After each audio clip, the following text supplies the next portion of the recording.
Welcome back to my YouTube channel M S Akash. तो आज 6 जून 2022। तो आज मैं बस्तु এটা ললো আপোনালোকক দেখুৱাই আছোঁ। ডেফিনেটলি থাম্বনেইল দেখি তো গম পালে চাগে আৰু টাইটেল দেখি। তো ভাবিছিলোঁ মই আইফোন এটা ল'ম, চবৰে সপোন থাকে যিহেতু এটা আইফোন লোৱা। তো ময়ো ভাবিছিলোঁ, মোৰ এটা সপোন আছিলে যে ময়ো এটা আইফোন ল'ম এদিন।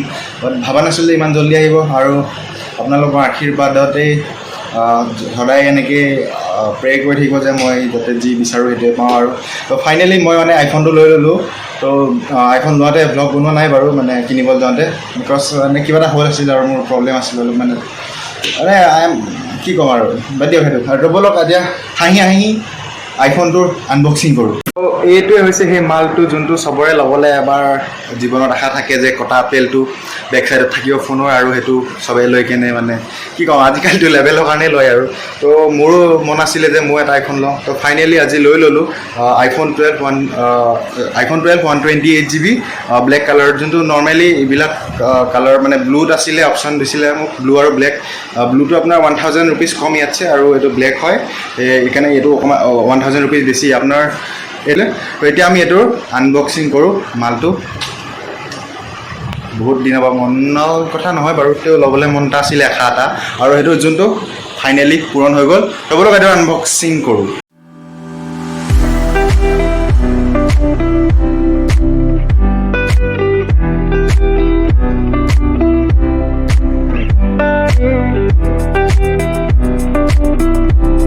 লিখা আছে 70,900, আপোনালোকে যদি দেখিব পাৰিছে ইয়াতে, কিন্তু 70,900 নাই লোৱা বাৰু, লিখা পাইছে এইটো MRP হয়।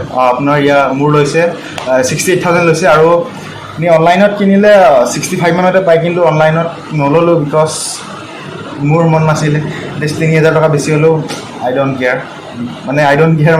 ইয়াতে ৰিস্কটো কম থাকে। অনলাইনত কিবা ফ্ৰড হোৱাটো থাকে, ভঙা চঙা সিটা চিধা আহি যায় ন। সেইকাৰণে মই অনলাইনত প্ৰিফাৰ নকৰি অফলাইন গ'লোঁ। সেইকাৰণে মই 3,000 টকা বেছিকৈ দিলোঁ, ইট ডাজেণ্ট মেটাৰ। আৰু এতিয়া মালটো অলৰেডি আনবক্সিংটো কৰা হৈ আছে বাৰু এইটো। আৰু ব্লেক কালাৰত 128 GB, অলমষ্ট 80,000 মনত থাকিব সদায়। ইমান টকা খৰচ কৰিছে এটা ফোনৰ কাৰণে, জীৱনত প্ৰথমবাৰ ইমান দামী ফোন লৈছোঁ। আগৰটো মেবি 20,000 আছিলে আই গেছ।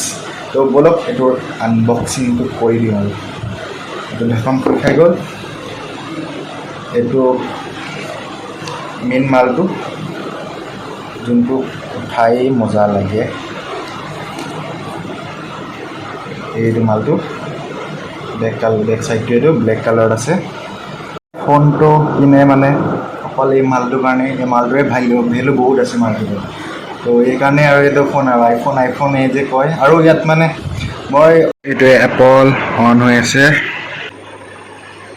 নমস্তে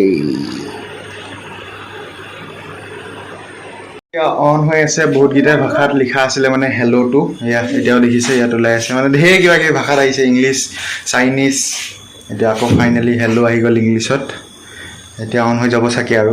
তো খোল খাই গ'ল, আপোনালোকে দেখিছে চাগে। আইফোন হোতাহে এই ফিচাৰ্ছটো আছে বাৰু, ধেৰ কিবা কিবি। এতিয়ালৈকে মই তেনেকৈ বৰ বিশেষ একো গম পোৱা নাই জনা আৰু। তো ফাৰ্ষ্টত আমি সেইটো ছাইডত ৰাখোঁ, বক্সটোত কি পায় সেইটো এবাৰ চাই লওঁ। এই বক্সটো খালী দেখিছেনে, একোৱেই নাই ইয়াত। অকল অনলি চিম ওলোৱা সেই পিনটো আছিলে, আৰু আপোনাৰ USB কেবল এডাল আছিলে।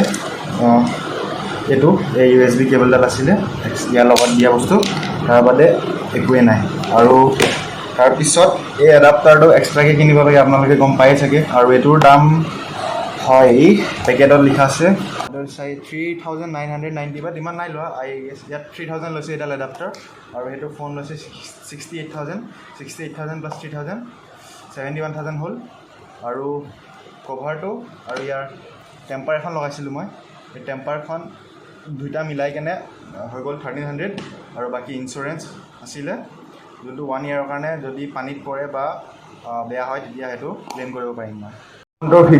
মই ফোনটোৰ ফিচাৰ্ছকেইটা কৈ আছিলোঁ। আপোনাৰ ইয়াৰ ৰোম হৈছে 128 GB, আৰু এইটো প্ৰচেছৰটো হৈছে A14 bionic chip with next generation neural energy.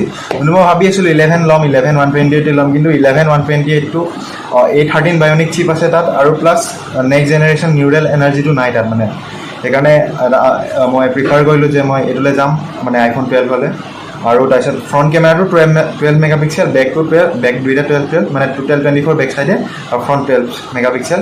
আৰু এই ডিছপ্লেটো হৈছে ইয়াৰ ডিছপ্লেটো size 6.1 inch super retina XDR display হয়।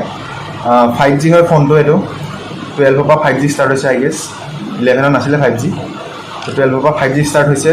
তাৰপিছত ডুৱেল চিম ছেটআপ আছে, মে বি আইফোনত এটা চাগে ই চিম বুলি থাকে নেকি চিষ্টেম, সেইটো কিবা কৈছিলে মোক, মই সেইটো ভালছে বুজি ল'ব লাগিব কি হয় ই চিম। আৰু ব্ৰেণ্ড ৱাৰেণ্টি 1 year আছে, সেইটো যদি মানে ছফ্টৱেৰত কিবা প্ৰব্লেম হয় তেতিয়াহে হয়। আৰু মই এক্সট্ৰাকৈ লোৱাটোত সেইটোতো এবছৰৰ কভাৰ পাম, সেইটোত আপোনাৰ যদি ফোনটো পানীত পৰে বা কিবা ডেমেজ হয় সেইটো মই পাই যাম। আপোনালোকে জানেই আৰু যদি ইয়াৰ ডিছপ্লেখন যায় মিনিমামটো খৰচ 20,000 মান টকা আহিবই, 15-20,000। তো ৰিক্স নাহিলে এনেকুৱাহে পাবা, সেইকাৰণে মই এইটো লৈ ল'লোঁ ইঞ্চুৰেঞ্চটো। বাকী আৰু মালটো আল্টিমেট, এইটো আৰু জীৱনৰ ফাৰ্ষ্ট ফোন, ইমান দাম, তাকো আইফোন। চবৰে সপোন থাকে, মোৰো সপোন আছিলে, পূৰণ হৈ গ'ল। তো সেয়াই ইমানেই আছিলে, মই বৰ বিশেষ একো নাজানো বাৰু এই ফোনটোৰ বিষয়ে, যোনখিনি জানিলোঁ আপোনালোকক ক'লোঁ। আৰু ইয়াত মে বি ৰোমটো কি মই আইডিয়া নাই সেইবোৰ, ইয়াৰ এনে বাকী ফোনবিলাকৰতো ৰোমটোৰ কথা গম পোৱা যায়, কিন্তু ইয়াৰ ইমান মোৰ আইডিয়া নাই, তো সেইকাৰণে ৰোমটো আপোনালোকে চাই ল'ব। আৰু বাকী যদি ভিডিঅ'টো চাই ভাল পালে ইয়াৰ কাৰণে এটলিষ্ট এটা লাইক মাৰি দিব, আৰু মোৰ কাৰণে এটা লাইক মাৰি দিব। Thank you for making me a part of your day. See you soon in the next blog. টাটা, বাই বাই। আৰু ভিডিঅ'টো লাইক কৰি দিব, শ্বেয়াৰ কৰি দিব, নতুন যদি ছাবস্ক্ৰাইব কৰি দিব। ফোন আহি আছে মই, এইটো আছিলে আইফোন কভাৰটো, ট্ৰান্সপেৰেণ্ট হয়।